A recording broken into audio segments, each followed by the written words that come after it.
آج آپ کو ارجنٹلی اس لیے بلایا کہ میرے پاس یہ جو LOC ٹریڈ کے ساتھ وابستہ ٹریڈرز ہیں وہ میرے پاس آئے تھے، بہت پریشان ہیں، بہت مشکلات میں وہ اس وقت پھنسے ہوئے ہیں۔ جیسا کہ آپ جانتے ہیں کہ چاہے مظفر آباد اڑی کی بات کریں یا راولا کوٹ کی بات کریں، ہم راولا کوٹ اور پنچ کی بات کریں، جموں کشمیر کی تواریخ میں جتنا یہاں کے لوگوں نے اسٹرگل کیا ہے، قربانیاں دی ہیں، اگر کچھ حاصل ہوا ہے تو یہ دو راستے 2005 میں جن کی شروعات ہوئی تھی، جو کھولے گئے تھے، اس کے بعد 2008 میں اس میں کاروبار چلا تھا اور کروڑوں روپے کا اس میں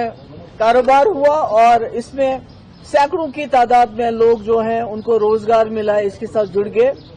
پر بدقسمتی سے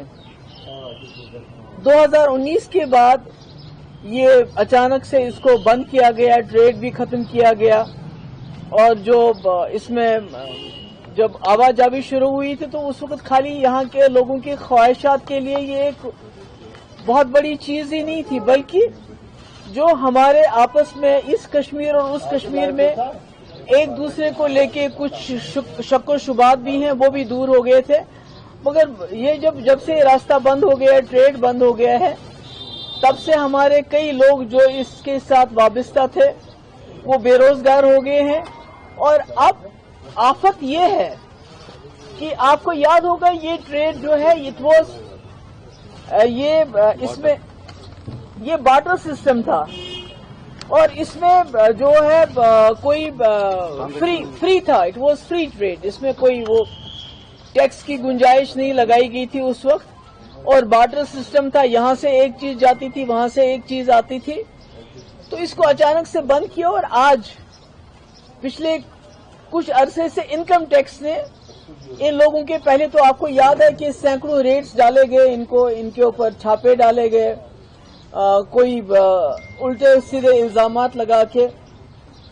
اس کے بعد انکم ٹیکس کی ان کو ابھی نوٹسز آتی ہیں، ان کو بلایا جاتا ہے انکم ٹیکس دو، GST دو، اور وہ پورے جو بھی ٹریڈ آج تک ہوا ہے جو 2008 سے لے کے 2019 تک ہوا ہے اس پہ ٹیکس کی ڈیمانڈ کر رہے ہیں۔ تو اب مجھے بتائیے کسی نے 5 کروڑ روپے کا اگر کاروبار کیا ہے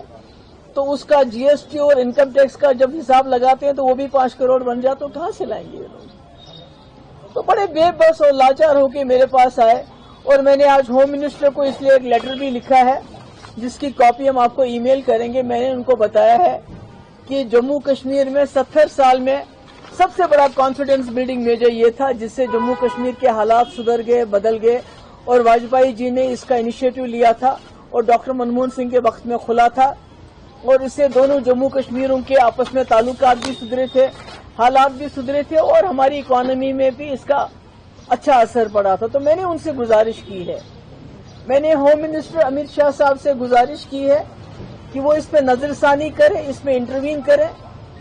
تاکہ یہ لوگ جو اپنا کاروبار کرتے تھے، اس میں کاروبار میں کئی لوگوں کے وہاں جو ہے پیمنٹ ان دا سینس کہ ان کی ٹرانزیکشن کا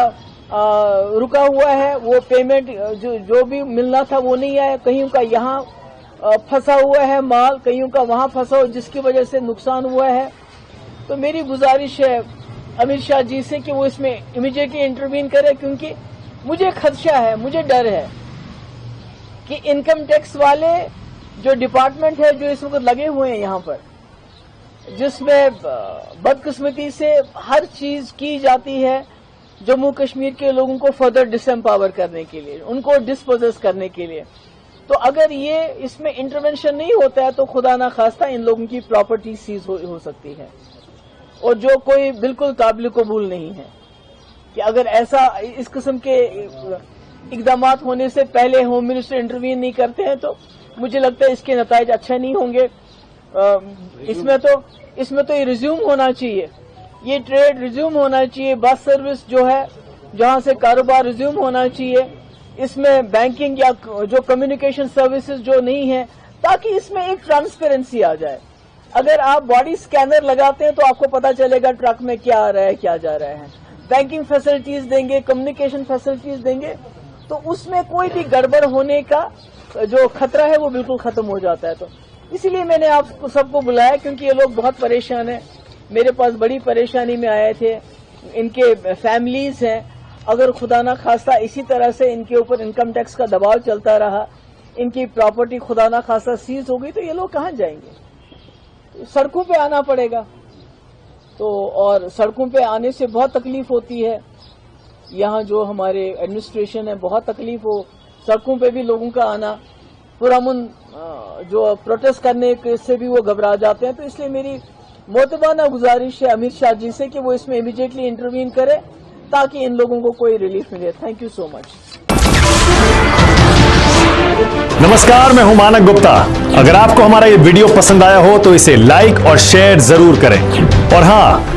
ہمیں سبسکرائب اور فالو کرنا نہ بھولیں تاکہ آپ دیش اور دنیا کی کوئی خبر مس نہ کریں. تو جڑے رہیے ہمارے ساتھ اور دیکھتے رہیے News 24.